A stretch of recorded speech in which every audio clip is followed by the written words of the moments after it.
All right, welcome back, everybody, especially our Excel Edge Realty family. We've got a really interesting deep dive planned for today. I'm Lex, and of course, Vera's here with me as always. That's right. Mabuhay to all of our Filipino listeners out there. So all you aspiring real estate salespersons, agents, and realtors, this one's for you. Absolutely. Today, we're going to be talking about becoming a real estate agent in the Philippines. We've got this great article, 7 Reasons Why You Should Be a Real Estate Agent, written by Sanita Gangaramani. It was published back in February 2022, but there's a ton of good stuff in there that's still relevant. It really lays out some pretty compelling reasons to consider a career in real estate. And we're going to break down each of those reasons, see what they really mean for you, whether you're just starting out or already working in the industry here. So Sunita's article touched on a lot of different aspects of being a real estate agent, like the independence, the income potential, how easy it is to get started. You don't always need a college degree, for example. It's really a meritocracy. There's flexibility, you get to build your network, and there are always learning opportunities. So let's jump right in. Vera, let's start with that first point, being your own boss. What does that actually look like for a real estate agent? Well, one of the things the article highlights is how being your own boss in real estate completely changes your professional life. You know, in a lot of traditional jobs, you have a boss who tells you what to do, when to do it, how to do it. But as a real estate agent, you get to call the shots. Right, you're the one in control. You decide how to structure your day, whether that's focusing on getting new clients or showing properties or whatever else needs to get done. It's a level of freedom you just don't find in many other careers. But what are some things, Vera, that maybe aspiring agents don't realize about this independence? What are some of the downsides? That's a great question. The freedom is definitely a huge plus, but it also comes with responsibility. You're not just setting your own hours. You're responsible for motivating yourself, managing your time effectively, and basically running your own business. So being disciplined and having that drive is essential. You got to be able to stay on top of things and really manage yourself. Okay, so let's move on to something that I know a lot of people are interested in. The income potential. The article talks about it being limitless, so how does that work in the Philippine real estate market? It all comes down to commissions. Ah, As a real estate agent, you earn a percentage of the sale price every time you close a deal. So the more properties you sell, the more money you make. There's no cap on your earnings. right, and the article gives a great example. They talk about a 1.75% commission, which on a PHP 4 million property would mean a PHP 70,000 commission. That's a pretty nice payday for one sale. But Vera, realistically, how many sales would a new agent need to make to earn a decent living? And what are some things that can make it easier or harder to close those deals? That's a tough one to answer because it really depends on a lot of things like where you're working, what types of properties you're selling, and how good you are at networking and sales. But I think for a new agent, the most important thing is to build relationships and find a consistent flow of potential clients. One big sale is great, but you need to be closing deals regularly to make a good living. And things like knowing the market, being a good negotiator, and having support from a strong brokerage like Excel Edge Realty can make a big difference. Okay, so consistency is key. Now, the article mentions that it's relatively easy to become a real estate agent. What does that mean exactly in the Philippines? Well, one thing the article points out is that you don't necessarily need a college degree to get started, which makes it a more accessible career path for people who might not have that traditional education. Interesting. So, no specific degree needed, but are there certain skills or knowledge that would be helpful to have? Definitely. Strong communication and interpersonal skills are really important, and having some understanding of sales and marketing can be a big advantage. And of course, a lot of what you need to know, you'll learn on the job from experienced agents. Learning by doing makes sense.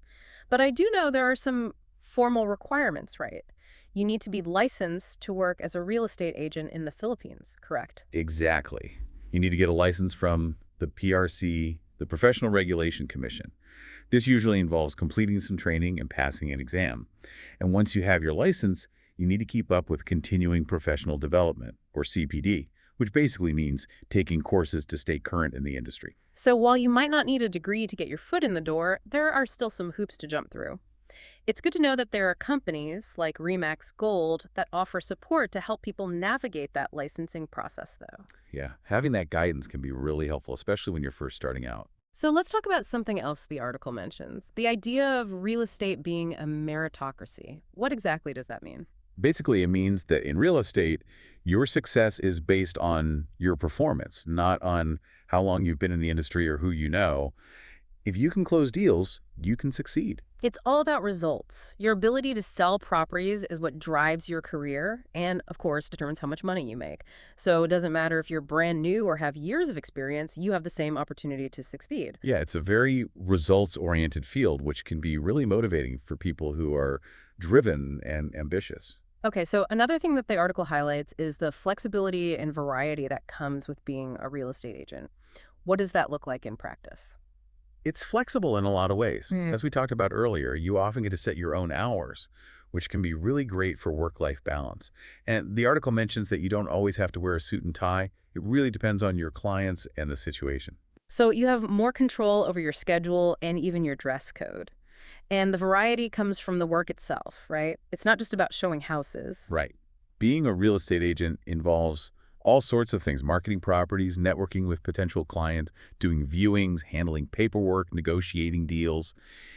It keeps things interesting, and you're always learning something new. Now let's talk about building connections. The article emphasizes that as a real estate agent, you have the opportunity to grow your network. Why is that so important?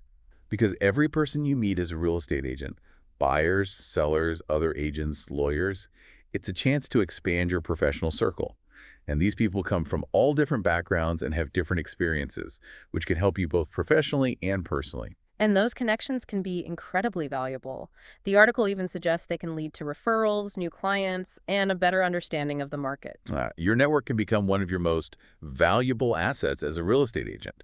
It's Yeah. all about building relationships and helping each other out. Okay, so last but not least, the article talks about the learning opportunities in real estate. It's not a static industry, right? There's always something new to learn. Absolutely. The real estate market is always changing, whether it's because of the economy, people's preferences, or new laws and regulations.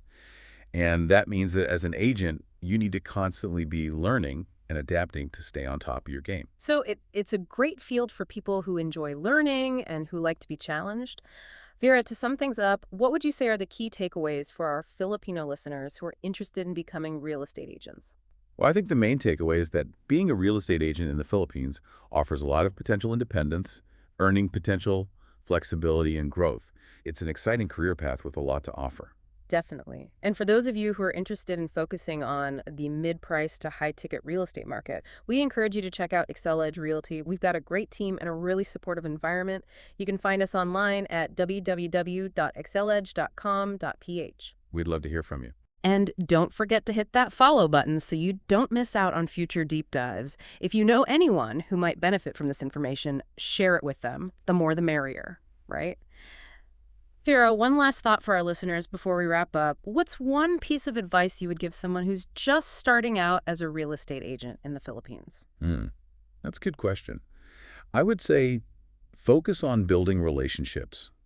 Network as much as you can, get to know people in the industry, and really listen to your clients. That's the foundation for a successful career in real estate. Great advice. Thanks for joining us for another deep dive. We'll see you all next time. See you then.